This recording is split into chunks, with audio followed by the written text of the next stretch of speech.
Dear students, we will be now dealing with five kingdom classification. What is five kingdom classification? Five kingdom classification was put forth by scientists from America और उस scientist का नाम था R.H. Whitaker. Put forth by R.H. Whitaker. R.H. Whitaker.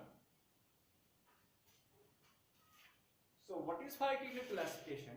सारे living world को divide कर लेना into five kingdoms कहलाती है फाइव किंगडम क्लासिफिकेशन.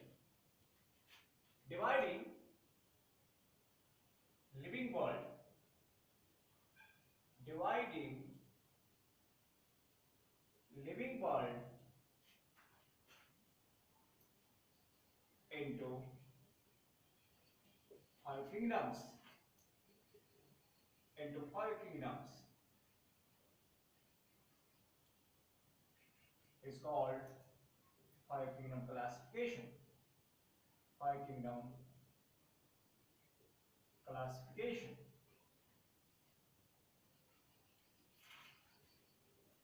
और जो किंगडम्स उसने बनाए हैं, it is a modified form of the fourth kingdom classification. और इस किंगडम में उन्होंने चौथा किंगडम जो इंक्लूड किया था that was fungi. और जो पुराने फोर्थ किंगडम क्लासिफिकेशन में जो चार किंगडम थे उनको रिटेन किया और उन्हें एक चीज की ये की कि जो फंगई है उसको एक्सक्लूड किया है फ्रॉम द किंगडम प्लांटी और इनके लिए एक सेपरेट किंगडम बनाया. और जो R.H. Whitaker है उसने इसको एस्टैब्लिश किया था 1969 में. और जो ये क्लासिफिकेशन है, this classification is the most popular classification as far as the kingdom classification is concerned. Now we'll study Whitaker ने कौन से क्राइटेरिया इस्तेमाल किए हैं इस क्लासिफिकेशन को एस्टैब्लिश करने के लिए. Number one. नंबर टू, जो पांच किंगडम उन्होंने बना दिए हैं, इन पांच किंगडमों के नाम क्या है ये सीखेंगे हम.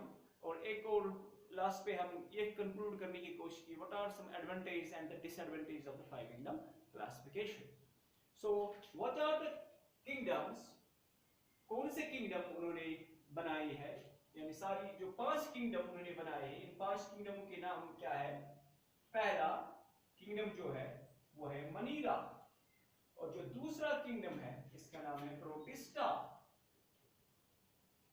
और जो तीसरा किंगडम है इसका नाम है फंजाई. जो चौथा है इसका नाम है इसका नाम है प्लांटी और जो पांचवा है इसका नाम है एनिमेलिया. क्योंकि ये क्लासिफिकेशन लिविंग वर्ल्ड को डिवाइड कर रही थी इनटू फाइव किंगडम्स, इसलिए इसको कहा जाता है फाइव किंगडम क्लासिफिकेशन. और जो किंगडम है वो क्या है, मनीरा है, प्रोटिस्टा है, फंगाई है, प्लांटी है और एनिमेलिया है. These are the established kingdoms of the five kingdom classification. Now we'll be taking up the criteria that he used to classify the living world into five kingdoms.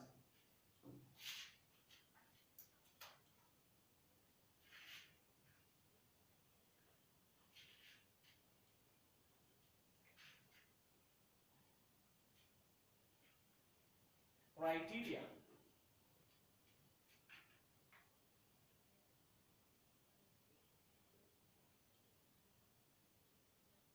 Criteria जो उसने इस्तेमाल किया है, जो पहला क्राइटेरिया उसने इस्तेमाल किया है that is complexity of the cell structure. Number one, complexity of cell structure. इसका मतलब क्या है, there are two types of the cells. एक सिंपल सेल है और दूसरी कॉम्प्लेक्स सेल है. और जो सिंपल सेल है इसमें वेल डिफाइंड न्यूक्लियस नहीं है, 70s types of the ribosomes है, इनमें ऑर्गेनली एब्सेंट होते हैं, इनमें डबल इनवेलप सिस्टम एब्सेंट होता है. ठीक है, और ऐसी सेलों को हम कहते हैं that these are prokaryotic cells. So what are the prokaryotic cells? Prokaryotic cells are those cells which lack well-defined nucleus, which lack organelle system and which lack double envelopper system. और इनमें सिर्फ बाहर एक मेम्ब्रेन होता है और इनके अंदर सिर्फ 70S टाइप के राइबोसोम होते हैं. तो ये है एक simple type of the cell. और जो कॉम्प्लेक्स सेल है इसको हम बोल देते हैं that is a eukaryotic cell. और जो यूकेरियोटिक सेल होती है इसमें वेल डिफाइंड न्यूक्लियस होता है, नंबर 1. नंबर 2 ऑर्गेनेली प्रेजेंट होते हैं. और नंबर 3 इसमें 70S टाइप और 80S टाइप के राइबोसोम्स पाए जाते हैं. यानी ऑर्गेनेली में 70S टाइप ऑफ राइबोसोम्स पाए जाते हैं और साइटोप्लाज्म के अंदर जो होते हैं इसमें 80S टाइप के राइबोसोम्स पाए जाते हैं. So on the basis of the complex of the cell structure, there are two groups of the organisms. One is the prokaryotic group and second is the eukaryotic group. और जो prokaryotic group है उसके लिए उन्होंने separate kingdom बनाया है. And what is the kingdom called? The kingdom is called as the Manira. So on the basis of the complex of the cell structure, we have two types of, दो इकसाम के हमें cells पाई जाती है. Number 1 prokaryotic cells, prokaryotic cells. और जो दूसरी है इसको हम बोल देते हैं यूकेरियोटिक सेल्स. Eukaryotic sales. और जो प्रोकैरियोटिक सेल्स होती है इनमें वेल डिफाइंड न्यूक्लियस एब्सेंट होता है, एब्सेंट. और यूकेरियोट्स में क्या होता है, इनमें वेल डिफाइंड न्यूक्लियस प्रेजेंट होता है. और इनमें प्रोकैरियोट्स में ऑर्गेनेली एब्सेंट होते हैं, ऑर्गेनेली एब्सेंट. और इनमें ऑर्गेनेली जो होते हैं वो प्रेजेंट होते हैं. और इनमें 70S टाइप के राइबोसोम्स पाए जाते हैं. और इनमें 70S भी है प्लस 80S टाइप के भी राइबोसोम पाए जाते हैं. और इनके लिए उन्होंने सेपरेट किंगडम रखा और किंगडम का नाम क्या रख लिया, मनीरा. यानी इस मनीरा में जैसे बैक्टीरिया है, आर्किबैक्टीरिया है, माइकोप्लाज्मा है, रिकेट्सिया है, क्लैमिडिया है, ऐसे ऑर्गेनिज्म को रख लिया गया है इन किंगडम मनीरा. और जो बाकी के ऑर्गेनिज्म चाहे वो यूनिसेल्युलर थे चाहे मल्टीसेल्युलर थे जिनमें यूकेरियोटिक सेल स्ट्रक्चर था उनके लिए रेस्ट किंगडम्स रख लिए गए. जैसे प्रोटिस्टा है, फंगई है, प्लांटी है. और what we call as there is a protista, there is a fungi, there is plantae and there is an animalia for the rest of organisms. So this was complex of the cell structure. और जो दूसरा criteria उसने इस्तेमाल किया है, the second criteria that he used is body organization or mode of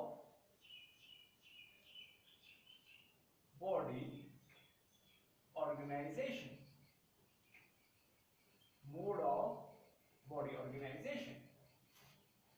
और mode of body organization का क्या मतलब है, जो भी यूकेरियोटिक ऑर्गेनिज्म रही है there are two types of the organisms. A group जो है on the basis of this body organization we can have the two types of the organisms. Number 1 unicellular eukaryotes. Number 2 multicellular eukaryotes. Multicellular eukaryotes. जैसे unicellular में protozoans आते हैं, euglenoids आते हैं, और multicellular में प्लांट्स आते हैं, एनिमल्स आते हैं, रेस्ट एनिमल्स आते हैं, प्लांट्स आते हैं, फंगाई आते हैं, एनिमल्स आते हैं. ठीक है. और जो ये यूनिसेल्युलर जिनका मोड ऑफ ऑर्गेनाइजेशन यानी वो जो ऑर्गेनिज्म सिर्फ यूकेरियोट्स थे लेकिन इनमें जो बॉडी ऑर्गेनाइजेशन है दैट वाज यूनिसेल्युलर टाइप, ऐसे ऑर्गेनिज्म के लिए उन्होंने सेपरेट किंगडम बनाया. And what is the name of the kingdom? The name of the kingdom is protista. So और जो रेस्ट ऑर्गेनिज्म है, मल्टीसेलुलर ऑर्गेनिज्म है, इनके लिए रेस्ट तीन किंगडम रखी, फंगाई, प्लांटी और एनिमेलिया रखा. So this was the second criteria. पहला क्राइटेरिया क्या था? Complex of the cell structure. उसमें उसने ये देखा कि न्यूक्लियर सेल किस टाइप की है, प्रोकैरियोटिक है कि यूकैरियोटिक है, और दूसरे में उसने देखा body organisation, whether the organism is unicellular or the organism is multicellular। और जो तीसरा क्राइटेरिया उसने इस्तेमाल किया,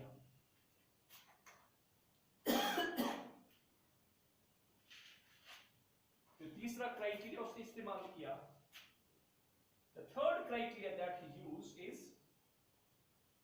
mode of nutrition। Mode of nutrition. और मोड ऑफ न्यूट्रिशन में उसने क्या देखा कि ऑर्गेनिज्म ऑटोट्रॉफ है, सेप्रोट्रॉफ है, या परफॉर्म कर लेता है होलोजोइक न्यूट्रिशन। तो मोड ऑफ न्यूट्रिशन में उन्होंने देखा कि ऑर्गेनिज्म का जो फूड ऑब्टेन करने का तरीका वो क्या है, वेदर वो ऑटोट्रॉफी दिखाता है या सेप्रोट्रॉफी दिखाता है, कि वो डेड और डिकेड ऑर्गेनिज्म से एक्स्ट्रा सेलुलर डाइजेशन के जरिए फूड हासिल कर लेता है, या holozoic type of nutrition, holozoic nutrition perform कर लेता है। ये चीजें उसने देखी है। ऑटोट्रॉफिस के लिए सेपरेट किंगडम जिसको किंगडम प्लांटी कहा गया, सेप्रोट्रॉफी के लिए एक सेपरेट किंगडम जिसको फंगाई कहा गया, और होलोजोइक न्यूट्रिशन के लिए सेपरेट किंगडम जिसको एनिमेलिया कहा गया। तो ये है मोड ऑफ न्यूट्रिशन। और जो चौथा क्राइटेरिया उसने इस्तेमाल किया, जो चौथा क्राइटेरिया उसने इस्तेमाल किया, that is ecological lifestyle. Ecological lifestyle. और इकोलॉजिकल लाइफस्टाइल में उन्होंने ऑर्गेनिज्म का ये देखा कि इसका कम्युनिटी में क्या रोल है, वो प्रोड्यूसर है या वो कंज्यूमर है या वो डिकम्पोजर है। डिकम्पोजर है यानी on the basis of the ecological lifestyle we can have the three types of the organisms. We can have the producers, we can have the consumers, we can have the decomposers. What are the producers? They produce the food by means of the photosynthesis. What are the consumers? They obtain the food directly or indirectly from the producers. And what are the decomposers? They feed on organic material and decompose that particular organic material. और जो पांचवा, the fifth criteria जो उसने इस्तेमाल किया था, phylogenetic relationship। phylogenetic relationship।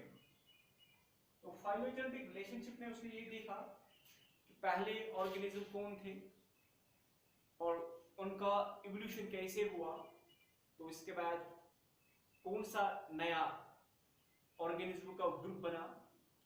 जैसे उसने बता दिया कि जो ऑर्गेनिज्म है ये एक स्टॉक से निकले हैं जिनको हम बोलते थे प्रोजिनोट्स। प्रोजिनोट्स के बाद मनीरा आ गए, और जो मनीरा थे पहले कीमो हेटेरोट्रॉप्स आ गए, बाद में कीमो ऑटोट्रॉप्स आ गए, बाद में फोटो ऑटोट्रॉप्स आ गए, इसके बाद एनिरोब्स आ गए, एरोब्स आ गए, और अकॉर्डिंगली उन्होंने ऑर्गेनिज्म को ऑर्गेनाइज किया है। मनीरा, और मनीरा के बाद उन्होंने इसके बाद प्रोटिस्टा को रखा, और प्रोटिस्टा से उन्होंने 3 लाइनें निकाली इवोल्यूशन की, 3 लाइन्स ऑफ द इवोल्यूशन, और कुछ प्लांट्स में कन्वर्ट हो गए, कुछ फंगाई में ट्रांसफॉर्म हो गए, और कुछ एनिमल्स में ट्रांसफर हो गई। तो उन्होंने फाइलोजेनेटिक रिलेशनशिप का भी इस्तेमाल किया है, यानी उन्होंने एक किस्म के फाइलोग्राम के जरिए जो 5 किंगडम क्लासिफिकेशन है वो प्रेजेंट की है। और फाइलोग्राम में उन्होंने ये देखा कि पहले कौन आ गए और इसके बाद कौन आ गए और इसके बाद कितनी लाइन्स ऑफ इवोल्यूशंस निकली है। सो देयर वर 3 क्राइटेरिया जो इस्तेमाल किया गया 5 किंगडम क्लासिफिकेशन में। पहला था complexity of the cell structure, जिसमें यह देखा गया कि ऑर्गेनिज्म प्रोकैरियोट है कि यूकैरियोट है। दूसरा मोड ऑफ बॉडी ऑर्गेनाइजेशन, उसमें ये देखा गया कि अगर यूकैरियोटिक है क्या वो यूनिसेलुलर है कि मल्टीसेलुलर है। और तीसरा क्राइटेरिया मोड ऑफ न्यूट्रिशन, उसमें इसने ये देखा कि ऑर्गेनिज्म ऑटोट्रॉफी करता है, सेप्रोट्रॉफी करता है या होलोजिक न्यूट्रिशन है। और जो चौथा है दैट इज इकोलॉजिकल लाइफस्टाइल, उसमें उसने ये देखा कि ऑर्गेनिज्म प्रोडक्शन करता है, कंजप्शन करता है या डिकम्पोजिशन प्रोसेस कर लेता है। और लास्ट में उसने देखा फाइलोजेनेटिक रिलेशनशिप या इवोल्यूशनरी रिलेशनशिप ऑर्गेनिज्म के दरमियान, या हम कह सकते हैं उन्होंने अपनी क्लासिफिकेशन को कंपाइल किया है in the form of a phylogram. और उसमें उसने दिखा दिया कि पहले कौन ऑर्गेनिज्म आ गए, ठीक है, और इसके बाद कौन आ गए और फिर कितनी लाइंस ऑफ इवोल्यूशन निकली। So this were the criteria used for the curriculum classification.